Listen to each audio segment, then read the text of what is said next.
Las Vegas, late 1960s. The showroom is packed, thick with smoke and expectation. The orchestra is already deep inside the song. Not an opening, not a pause, but the safest part of the night, where nothing is supposed to go wrong. Then a hand rises. No announcement, no punchline, no smile. The music stops, like a wire has been cut. Violins freeze mid-note. Brass players exhale into nothing. The room laughs, uneasy, reflexive. Someone assumes it's a bit. Someone else thinks he's missed a lyric. But Dean Martin doesn't move. His face isn't relaxed. It isn't playful. It's focused in a way the audience almost never sees. He isn't looking at the crowd. He isn't looking at the band. He's staring past the footlights, into a place the spotlight doesn't reach. The orchestra waits. The laughter fades. Chairs creak. Glasses stop clinking. Something has slipped out of rhythm, and this time, it isn't part of the act.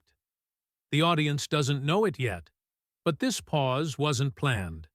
And once the music stopped that night, the show could never fully return to what it was meant to be. Let us know where you're watching from, and we hope you enjoy the story. Las Vegas, at the end of the 60s, didn't wait for songs.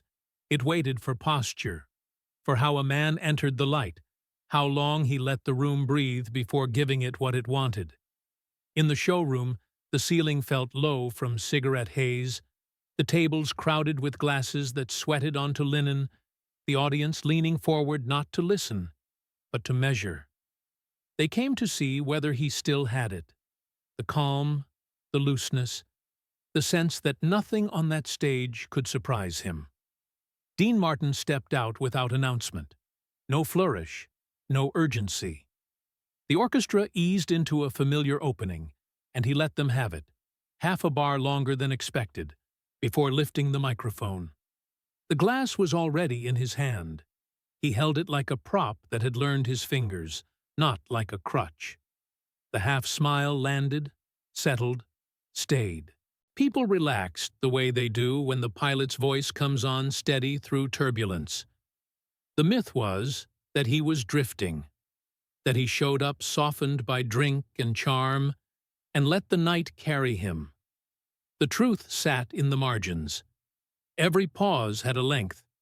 Every aside had a destination. Even the way he leaned into a note, then pulled back, was mapped against the room. The band knew it. They watched his shoulders more than his mouth. If he cut a phrase short, they followed. If he stretched a beat, they widened with him. He didn't conduct. He allowed. Tonight began clean. The tempo was easy, the jokes light enough to float, the audience warm but not loud. He sang as if he were letting the song happen nearby, not inside him. The control was old, worn smooth. Years of rooms like this had taught him how to own space without claiming it. Then came a sound that didn't belong. A fraction of a second. A brushed cymbal landing just a hair late, so small it vanished into the applause between phrases. Most ears never registered it. Dean did. His eyes moved, not sharply, not accusingly, toward the pit. The look wasn't a cue. It was a marker, set quietly in the ground. The conductor felt it without understanding why, and tightened his grip. Dean kept singing, but something in the line changed. He clipped a vowel he usually savored. He let a pause linger where a smile normally lived. The glass lowered an inch and stayed there. To the room, it felt like confidence.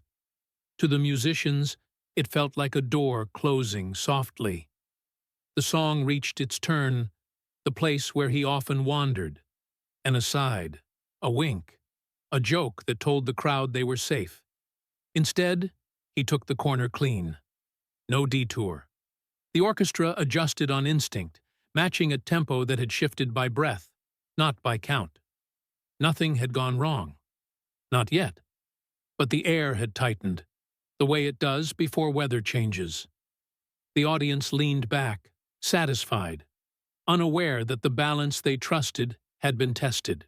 Dean stood in the light, perfectly at ease, and let the next note come later than expected. It landed exactly where he wanted it. And somewhere beneath the applause, a sense settled that the evening had already moved off its rails, even if no one could say how. The room had settled into its rhythm, the soft clatter of cutlery retreating, chairs angled toward the stage, the low confidence of people who believed they were exactly where they were supposed to be. It was the kind of audience Las Vegas perfected. Tourists with cameras forgotten at their feet, regulars who knew when to clap, a few familiar faces tucked into the dark where recognition didn't demand conversation. Nothing about them suggested consequence. Dean stayed in motion. The next verse carried him forward, his voice steady, unforced. He didn't sell the song, he let it arrive.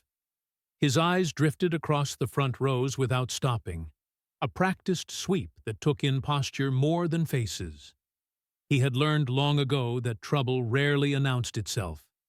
It waited. Halfway through the second chorus, it came. Not from the back, not shouted, not meant for the room. A name, spoken softly, almost carelessly, from the edge of the light near the orchestra pit. Not directed at him, not even raised, just released into the air as if it belonged there. Dean heard it the way a man hears his own name spoken in an empty house. The sound didn't interrupt the music, it slid underneath it. For a beat, nothing changed. His mouth kept the shape of the lyric. The microphone stayed where it was, but the line shortened. One word vanished. The orchestra followed, confused by a breath that wasn't supposed to be there. He didn't look toward the sound right away. Years of rooms like this had taught him restraint. You didn't confirm a thing until you had to. Instead, his gaze lifted past the footlights, unfocused, as if listening for a cue only he could hear. Memory moved faster than thought. A different room, a smaller stage, a name said with expectation, not apology. The tempo bent again, subtle enough to feel intentional. The conductor adjusted, unsure why his hands felt heavier. Dean's shoulders stayed loose, but the ease had shifted. It was no longer a performance of leisure. It was control applied under pressure. He finished the verse without embellishment. No smile this time. The audience, still comfortable, missed it entirely. A couple in the second row laughed at a joke that hadn't been told. Glasses lifted. A waiter crossed too close to the stage and froze, sensing something without knowing what. Dean finally looked down. Not broadly, not searching. Just enough to find a point where the dark thickened. His eyes narrowed, not in anger, but in focus. He didn't recognize a face yet. Only the weight of absence, the certainty that someone was present who belonged to a chapter he had closed without ceremony. The song moved on, but it no longer carried him. He was carrying it now, careful not to drop anything. Inside, something had cracked. Not loudly, not cleanly, but enough to let old air in. The kind that smells like debt and favors and rooms without windows. He took the next breath too soon. The orchestra hesitated, then caught up. Dean didn't glance at them. For the first time that night, his attention wasn't shared between music and room. It was fixed. Whatever had been said wasn't meant for the stage, but it had found it anyway. And as the applause rose on cue, Dean kept his eyes trained on the dark, knowing with absolute clarity that the evening no longer belonged to the script. The moment arrived where the room usually loosened. The place in the song where he'd lean away from the microphone, let a grin do half the work, give the audience permission to laugh before they knew why. It had been that way for years. Reliable. A hinge everyone recognized. Dean reached it and passed straight through. No joke, no aside. He finished the line clean and lifted his hand. Not sharply, not theatrically, just enough. The conductor saw it late, half a second too late. The strings carried one extra breath. A piano note hung where it shouldn't have. Then the sound collapsed inward. The silence wasn't abrupt. It arrived like a door closing without a slam. The audience laughed. Not cruelly, not nervously yet. They laughed the way people do when they assume they're being included. A ripple moved through the tables, applause threatening to form but unsure where to land. Dean didn't acknowledge it. He stood with his arm still raised, elbow relaxed, palm open. His face held no instruction, no warning. The smile was gone, not replaced by anger, just absent, as if it had stepped out of the room. The microphone hovered inches from his mouth, unused. The laughter thinned. Someone clapped once, then stopped. A chair scraped as a man shifted his weight. The room began to notice itself. Dean lowered his hand slowly. He didn't speak. The silence thickened. It had texture now, pressed close to skin. Cigarette smoke stopped drifting and settled. A waiter froze mid-step, tray tilted, eyes flicking toward the stage for guidance that didn't come. In the pit, a musician cleared his throat too loudly, then winced at the sound of it. Dean's gaze remained fixed on one narrow section of the front rows. Not accusatory. Intent. As if he were waiting for a signal that hadn't been agreed upon. Seconds stretched past comfort. This wasn't timing anymore. It was refusal. The rules of the room began to bend. People shifted, crossed legs, uncrossed them. Someone whispered a question and immediately regretted it. The ceiling felt lower. A dry cough cut through the quiet. Short, involuntary, unmistakably human. It echoed more than it should have. Dean's eyes flicked, just once, toward the sound. That was enough.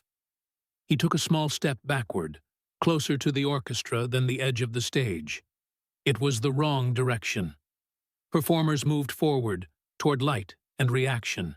He moved away, into shadow, breaking an unspoken contract with the room. He tilted his head, as if listening to something beneath the noise that was no longer there. Then his mouth opened. No microphone. Whatever he said didn't travel far. The first row stiffened. A woman's hand flew to her throat. A man leaned back as if struck by heat. The rest of the room heard nothing, only the shape of words withheld. Dean straightened. His fingers brushed the microphone, lifted it an inch. He paused there, suspended between explanation and abandonment. Then he stopped. Not the music. It was already gone. Something else. The room waited, finally understanding that this was no longer part of the act. Silence stopped being empty and started behaving like pressure. It pressed against the tables, against ribs, against the small habits people used to reassure themselves that everything was fine. The orchestra remained still, instruments held but forgotten, bows hovering without purpose. This wasn't a pause anymore. It had weight. Dean stood motionless, the microphone lowered to his side, his attention anchored to a single point in the audience. Not scanning, not challenging. Waiting. The light caught one side of his face and left the other untouched, turning his expression into something unreadable. The room followed his gaze without knowing why.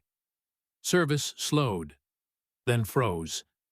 A waiter set a glass down too hard and flinched at the sound. Near the back, an usher leaned toward a colleague and thought better of speaking. Security shifted their stance, hands loose but ready, uncertain what they were supposed to be ready for. Someone in the audience stood. It wasn't dramatic. No sudden movement, no defiance. The chair eased back carefully, as if trying not to scrape. The person rose halfway, hesitated, then straightened, clearly wishing to be invisible and failing. Heads turned in delayed reaction, a few at first, then more, curiosity replacing comfort. Dean adjusted his footing, not toward the edge of the stage, not toward the person.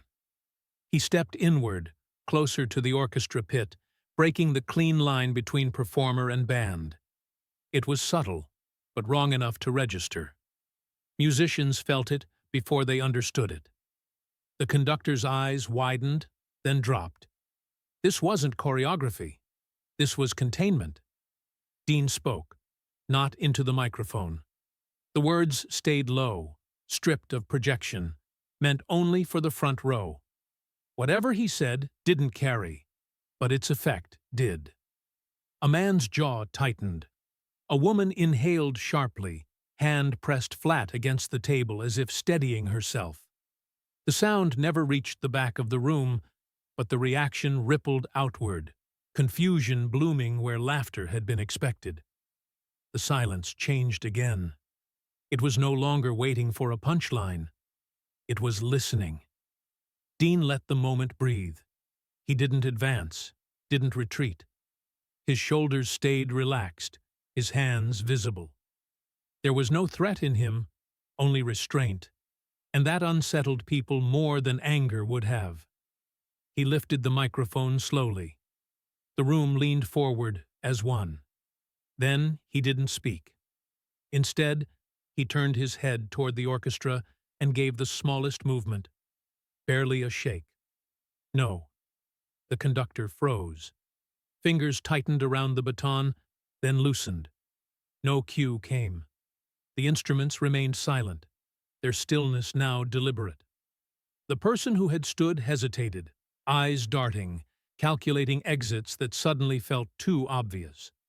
No one stopped them. No one invited them forward either.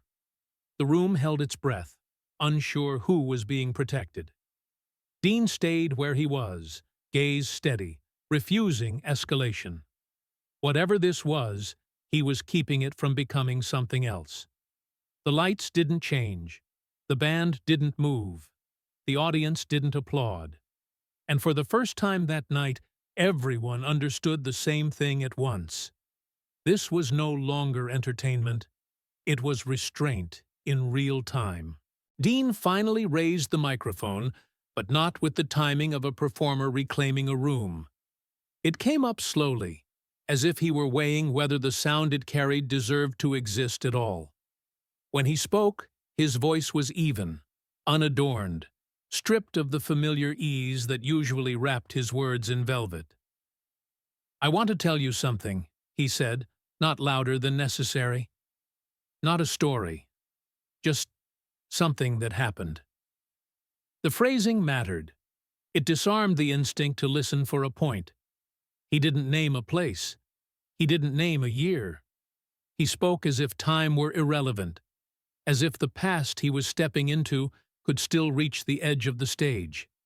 He talked about rooms smaller than this one, about nights when the audience decided whether you worked again before you finished the last note, about learning early that gratitude could be a form of debt, and that silence sometimes bought safety at a price you didn't see until later. The room stayed still, divided without knowing how. Some people leaned in, sensing gravity. Others shifted, impatient, confused by a monologue that didn't invite them anywhere familiar. Dean let both reactions exist. He wasn't managing the room now. He was occupying it. He spoke of obligations that didn't come with contracts, of favors that couldn't be repaid in cash or applause. His tone never hardened, but it lost any trace of romance. This wasn't the mythology people liked to hear. This was work done in the dark, with witnesses you couldn't choose. Halfway through a sentence, he stopped himself. Not dramatically. Just stopped. He looked down, exhaled once, and added a line that hadn't been planned, hadn't been polished. It landed awkwardly, human in a way that didn't fit a showroom.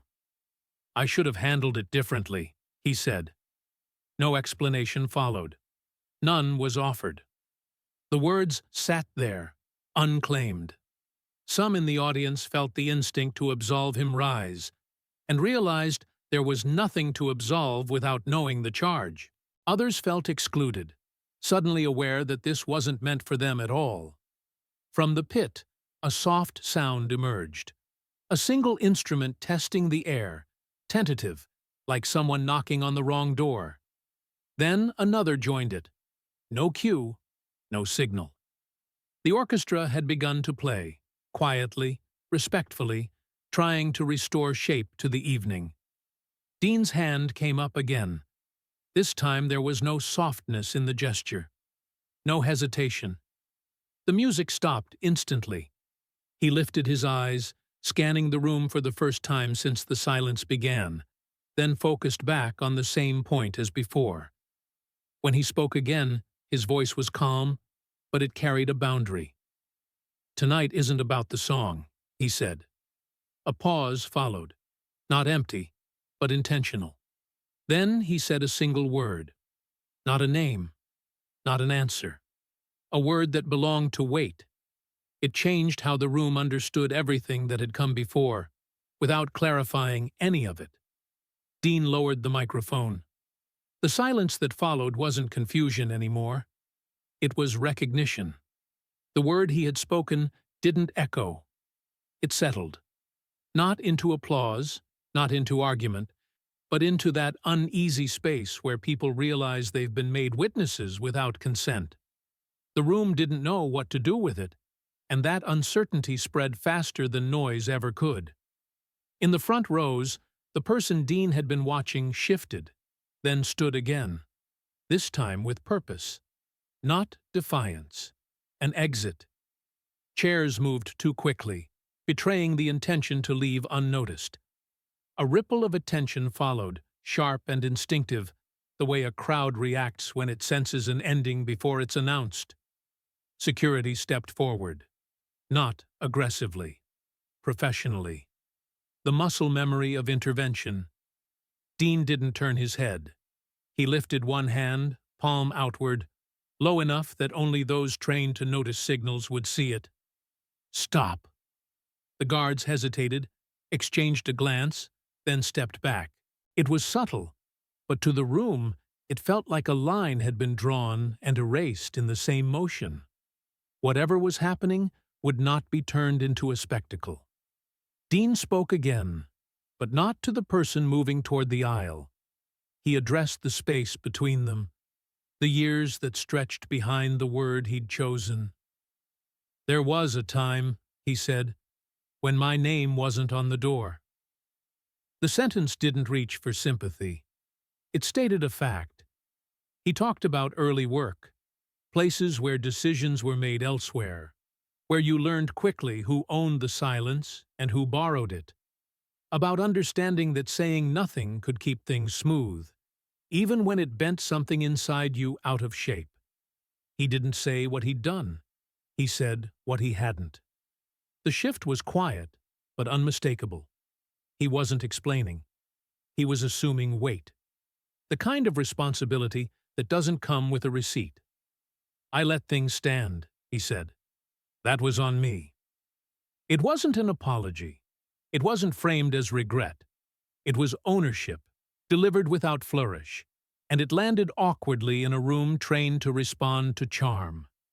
A few people nodded without knowing why. Others folded their arms, uncomfortable with a confession that refused to entertain them. The person in the aisle paused, halfway turned. No one stopped them. No one invited them forward. They remained what they had always been, someone passing through a moment that didn't belong to them anymore. From the pit, the orchestra began again, barely audible. Not a song, not a cue, just sound finding its way back into the room, tentative and careful, as if asking permission. Dean didn't sing. He stepped back from the microphone and let the music exist without him.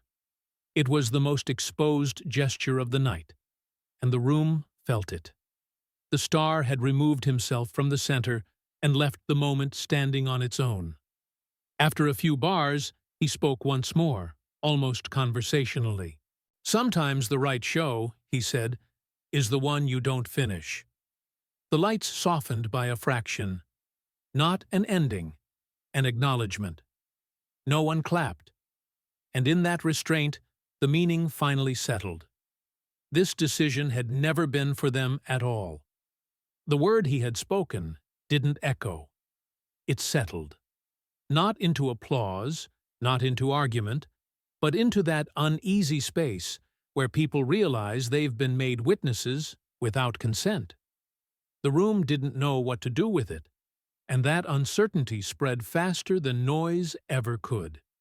In the front rows, the person Dean had been watching shifted, then stood again, this time with purpose, not defiance, an exit. Chairs moved too quickly, betraying the intention to leave unnoticed. A ripple of attention followed, sharp and instinctive, the way a crowd reacts when it senses an ending before it's announced. Security stepped forward, not aggressively, professionally. The muscle memory of intervention. Dean didn't turn his head. He lifted one hand, palm outward, low enough that only those trained to notice signals would see it. "Stop." The guards hesitated, exchanged a glance, then stepped back. It was subtle, but to the room it felt like a line had been drawn and erased in the same motion. Whatever was happening would not be turned into a spectacle. Dean spoke again, but not to the person moving toward the aisle. He addressed the space between them, the years that stretched behind the word he'd chosen. "There was a time," he said, "when my name wasn't on the door." The sentence didn't reach for sympathy. It stated a fact. He talked about early work, places where decisions were made elsewhere, where you learned quickly who owned the silence and who borrowed it. About understanding that saying nothing could keep things smooth, even when it bent something inside you out of shape. He didn't say what he'd done. He said what he hadn't. The shift was quiet, but unmistakable. He wasn't explaining. He was assuming weight, the kind of responsibility that doesn't come with a receipt. "I let things stand," he said. "That was on me." It wasn't an apology. It wasn't framed as regret. It was ownership, delivered without flourish, and it landed awkwardly in a room trained to respond to charm. A few people nodded without knowing why. Others folded their arms, uncomfortable with a confession that refused to entertain them. The person in the aisle paused, halfway turned. No one stopped them. No one invited them forward. They remained what they had always been, someone passing through a moment that didn't belong to them anymore. From the pit, the orchestra began again, barely audible. Not a song, not a cue, just sound finding its way back into the room, tentative and careful, as if asking permission. Dean didn't sing. He stepped back from the microphone and let the music exist without him. It was the most exposed gesture of the night, and the room felt it. The star had removed himself from the center and left the moment standing on its own. After a few bars, he spoke once more, almost conversationally. "Sometimes the right show," he said, "is the one you don't finish." The lights softened by a fraction. Not an ending, an acknowledgement. No one clapped. And in that restraint, the meaning finally settled. This decision had never been for them at all.